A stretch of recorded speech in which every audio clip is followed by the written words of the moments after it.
International Relations processing the Dalai Lama's visa application, and 700 companies miss Zimbabwe's equity law deadline. The International Relations Department has begun processing the visa application of Tibetan spiritual leader the Dalai Lama.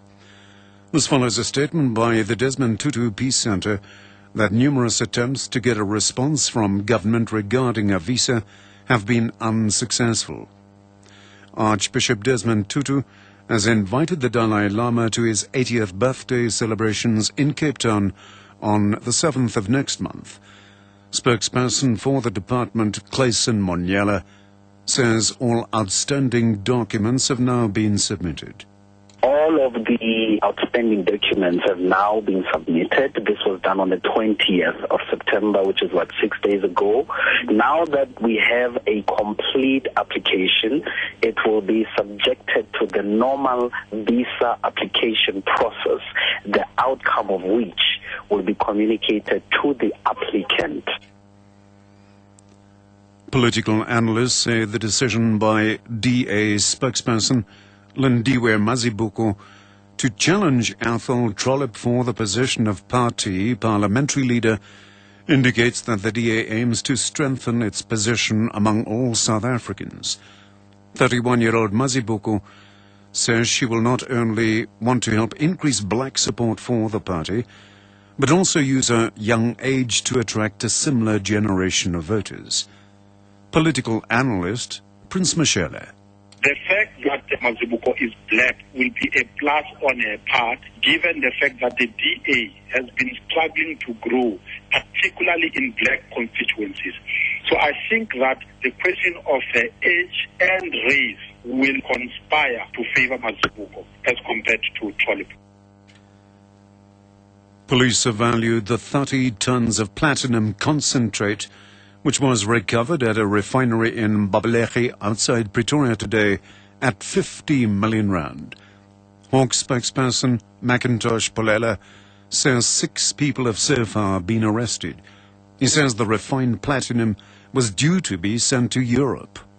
What happens is that the platinum gets stolen from the mines and then it's sent to the refineries and further sent to other refineries in Europe, where the members of the syndicate get their money by getting it deposited into an offshore account.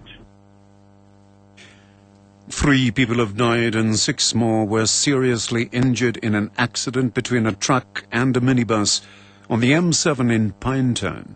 Emergency Rescue Services spokesperson Derek Banks.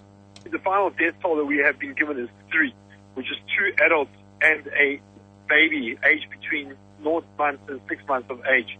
But that's the final figure we have, but we've had mass casualties, and in terms, altogether we've had 25 people injured amongst the 3 dead. At this moment, I believe that a truck traveling on the M7 going towards Pinetown somehow lost control, went through the centre median and collided with the oncoming traffic that was traveling on the M7 going towards Queensborough. This led to the truck landing on top of the taxi at the time. There was mass casualties on scene, but all emergency personnel were working very well together to treat all necessary patients. A toddler has been attacked and seriously injured by a boerboel while playing outside his home in Benoni on the East Rand. The 2-year-old boy was apparently saved by someone who was at their Atlasville home. ER24's Vanessa Jackson. We don't know what actually provoked the dog to attack, but it seemed that a boerboel went for the child and left him with quite deep lacerations to the right side of his face. He needed immediate treatment for his wounds, and he was then transported by ambulance to the Glenwood Life Hospital for further treatment. Fortunately, there was someone on the property that was able to remove the dog from the little boy and lock the dog away. About 700 foreign companies in Zimbabwe have missed a deadline to submit plans to sell 51% of their shares to black people. The National Indigenization and Economic Empowerment Board has warned that firms defying the law will face serious consequences, including cancellation of operating licenses. It has urged all foreign-owned companies to submit their new shareholding proposals to the board. The scheme has raised tensions within the shaky unity government. Prime Minister Morgan Tsvangirai fears the law will scare off investors. Top story this hour. The International Relations Department has begun processing the visa application of Tibetan spiritual leader, the Dalai Lama.